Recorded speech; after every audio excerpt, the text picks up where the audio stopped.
بسم اللہ الرحمن الرحیم۔ خیال ٹی وی کے معزز خواتین و حضرات، السلام علیکم ورحمۃ اللہ وبرکاتہ۔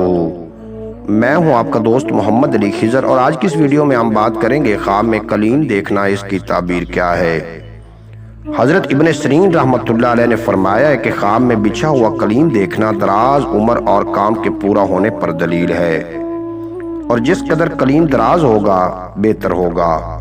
اور اگر کوئی خواب میں دیکھے کہ قالین لپیٹا ہوا ہے تو عمر کے نقصان پر دلیل ہے، اور اگر کوئی خواب میں دیکھتا ہے کہ چھوٹے قالین پر بیٹھا ہے اور وہ اس کے نیچے فراغ ہو گیا ہے تو دلیل ہے کہ عیش اور روزی فراغ ہوگی۔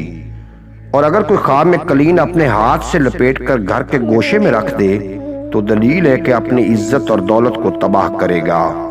اور اگر کوئی خواب میں دیکھے کہ اس نے قالین پشت پر رکھا ہوا ہے تو دلیل ہے کہ لوگوں کی امانت اس کے ذمے ہوں گی۔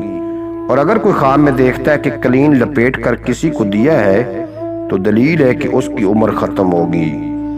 حضرت جابر مغربی رحمت اللہ علیہ نے فرمایا ہے کہ اگر کوئی خواب میں دیکھے کہ اس کے پاس سبز اور پاکیزہ قالین ہے تو دلیل ہے کہ اس پر نعمت فراغ ہوگی۔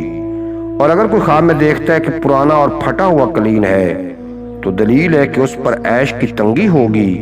اور اگر کوئی خواب میں دیکھے کہ نامعلوم قالین ڈالا ہے تو دلیل ہے کہ جو کچھ اس کے پاس ہے جاتا رہے گا۔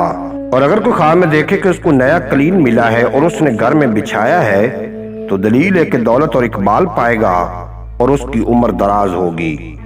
امام جعفر صادق علیہ السلام نے فرمایا کہ خواب میں قالین دیکھنا 6 وجہ پر ہے۔ نمبر 1 کام کا بننا، نمبر 2 درازی عمر، نمبر 3 فراغ روزی، نمبر 4 عزت و دولت، نمبر 5 عیش کی دشواری، نمبر 6 گناہ۔ امید ہے کہ آپ کو آج کی یہ باکسر ویڈیو پسند آئے گی۔ اگر ویڈیو پسند آئی ہو تو چینل کو سبسکرائب فرما کے بیل نوٹیفیکیشن کو پریس کرنا تاکہ مستقبل میں اپلوڈ ہونے والی تمام ویڈیو بر وقت آپ تک پہنچتی رہیں۔ اجازت دیجیے، ملتے ہیں اگلی ویڈیو میں۔ آپ کو اور میرا اللہ حافظ۔